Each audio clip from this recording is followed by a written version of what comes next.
Welcome to the deep dive. No, we all see them, those little descriptions under Instagram profile names. Yeah, that bio section. Exactly.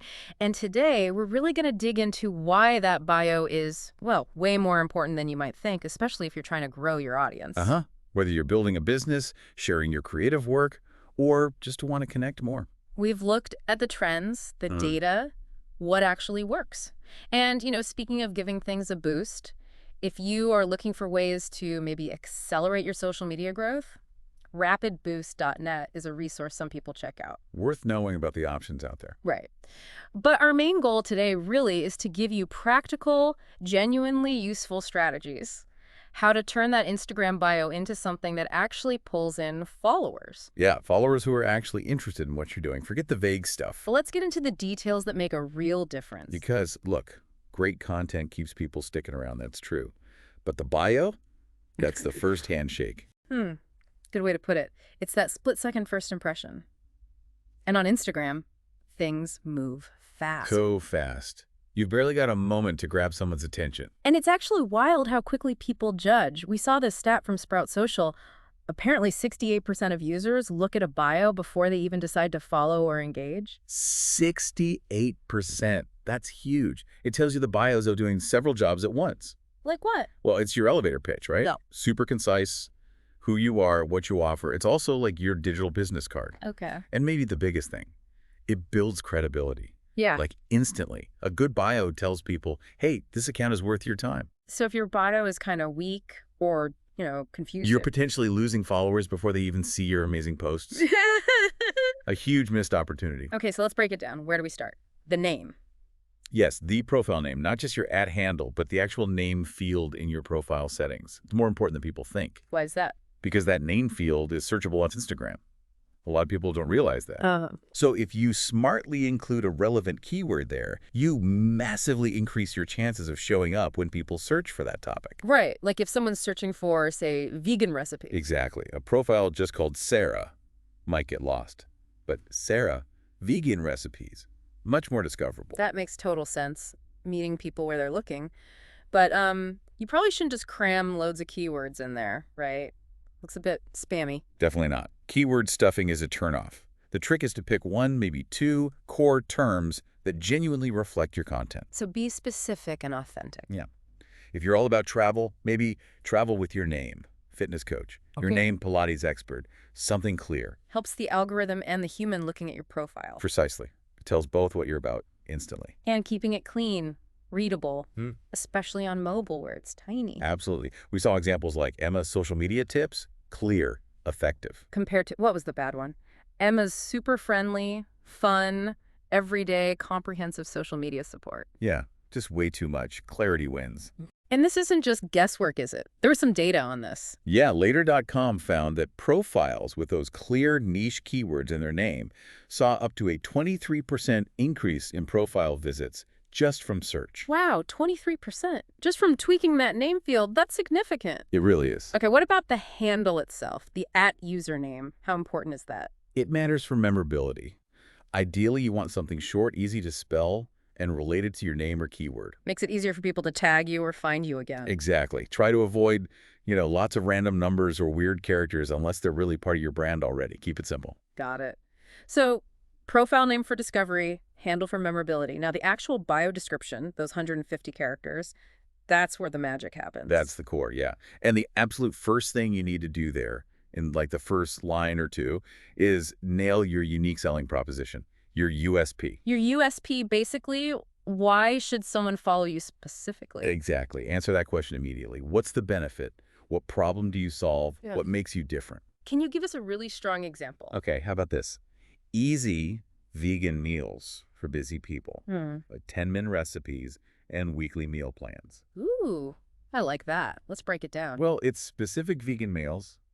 It targets need busy people. It offers clear value, 10-minute recipes, meal plans, and that little emoji adds a touch of personality. It's instantly clear what you get. Very effective. Now, you mentioned emojis. Lots of bios use them. Do they actually help? They definitely can, yeah. They break up text, add visual interest, make it easier to scan. Like using bullet points with emojis. That's a great tactic, really Yeah. improves readability, but don't go overboard. Right. How many is too many? Maybe stick to 2 or 3 that really fit your brand and message. You want it to look professional, not cluttered. Enhance, don't distract. Good rule of thumb. What about name dropping, like mentioning features in magazines or saying how many followers you have? Social proof. Yes, that can be powerful. How so? If you could genuinely say, as seen in Forbes or join 20K plus creators like you, it adds instant credibility. It builds trust. Exactly. It's like a little signal saying, hey, other reputable sources or lots of people value this account. Yeah. It lowers the barrier for someone new to trust you and hit follow. Makes total sense, like a mini testimonial built right in. Okay, so you've explained who you are, why follow, what's next? You got to tell them what to do. A clear call to action. A CTA. Don't just leave them hanging. Never. Your bio needs to guide them. Do you want them to grab a free guide? Visit your shop, watch your latest video, DM you. You need to be direct. Give us some good CTA examples. Keep it crisp and action-oriented. Things like, get my free guide below, DM start for coaching info, or tap here for my new YouTube vid.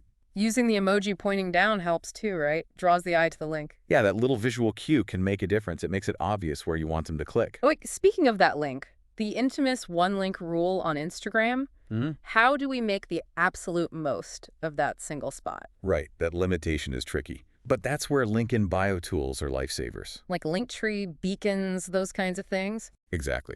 Or Later's Linkin.bio is another popular one. They let you create a simple landing page where you can host multiple links. So it's a workaround. One bio link takes them to a page with more links? Precisely. You can point people to your blog, your shop, different freebies, specific videos, anything you want. It overcomes that one link frustration. And does it actually work? Do people click through? The data suggests yes. On average, profiles using these link aggregators see something like a 32% jump in conversions from that link compared to just a single static one. 32%? Wow, okay, that's a strong reason to use one. Definitely. Think of a fitness coach. Their link page could have buttons for get my meal plan, book a session, watch my workouts. Much better than just a generic website homepage link. Yeah, it lets you guide people to exactly what they might be interested in. Any other tips for that link? Yes. Make the CTA in your bio text match what the link is currently promoting. Don't just say link in bio forever. Keep it fresh. Right. If you have a sale, say sale on now. Shop here's itch. If it's a new guide, get the new guide. Itch. It creates urgency and relevance. It makes people more likely to click now. And gives them a reason to check back, too. Also, track your clicks. How do you do that easily? Use UTM parameters. They sound techy, but they're just little tags you add to your links.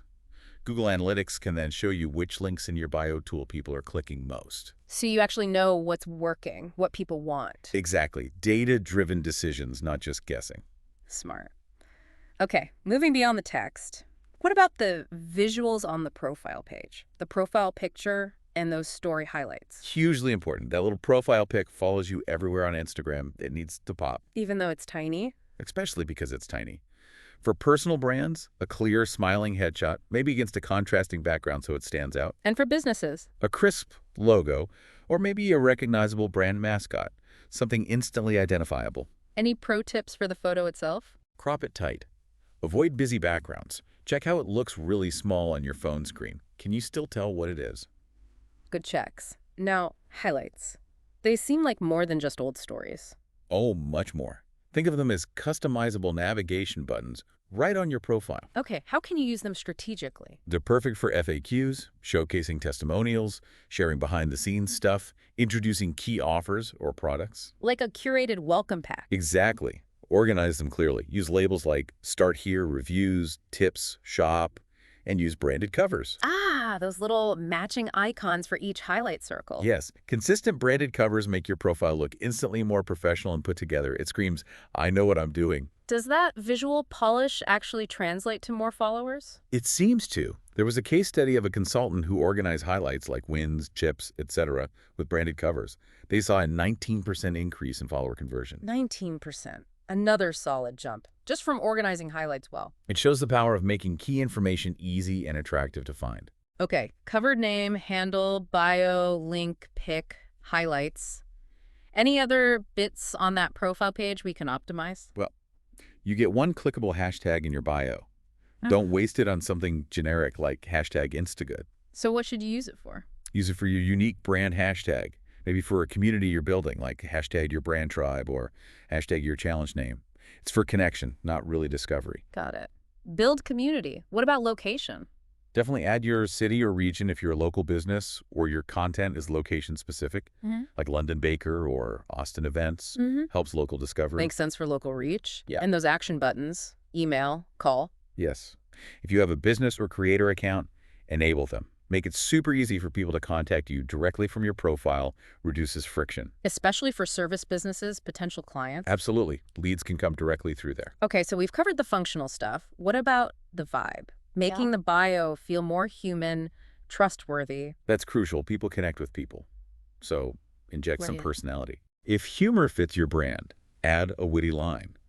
If authenticity is key, maybe share a personal interest or a value you hold. Don't be afraid to be a little bit vulnerable, if appropriate. Show the person behind the profile. Exactly. Makes you more relatable. Something like a plant lover, recovering perfectionist, making mental health less taboo, tells you a bit more. I like that. Feels more real. What about hinting at the result of following you? Oh yeah, highlighting a quick win or the transformation you offer is powerful. Help visitors imagine the after. Give me an example. For a coach, maybe helping photographers land their dream clients. Or for an organizer, turn chaos into calm, organize your home, one shelf at a time. Focus on the benefit for them. That's motivating. Definitely. Last question on bios. Set it and forget it. Or Absolutely not set and forget. Think of it as a living part of your profile. needs regular updates. For sure. Yeah. Update it for new campaigns when you hit milestones, seasonal offers. Align it with what's current. Even small tweaks show your account is active and engaged. Keeps it relevant and signals you're paying attention. Exactly, which builds trust. Okay, wow. We've covered a lot of ground on optimizing that small space. Let's try and wrap this up. What's the main takeaway? I think the biggest thing is that mastering your Instagram bio isn't just about filling in blanks. It's about strategy. Making every single piece, the name, the description, the link, the visuals, work together. All to attract and, importantly, convert visitors into actual followers. Yes. Because that bio really is the gateway. It's that make or break first impression. So the clear action item for everyone listening is... Take a hard, honest look at your own Instagram bio today. Use these ideas we've talked about as a checklist. See where you can make improvements. Start tweaking. And that leads us perfectly into our final thought for you to chew on. Consider how consistently refining your bio, learning what resonates with your specific audience, could be this ongoing engine for growth. It's not a one-time fix. And it makes you think, what other small digital details are we maybe overlooking that hold similar untapped potential for impacting our success online?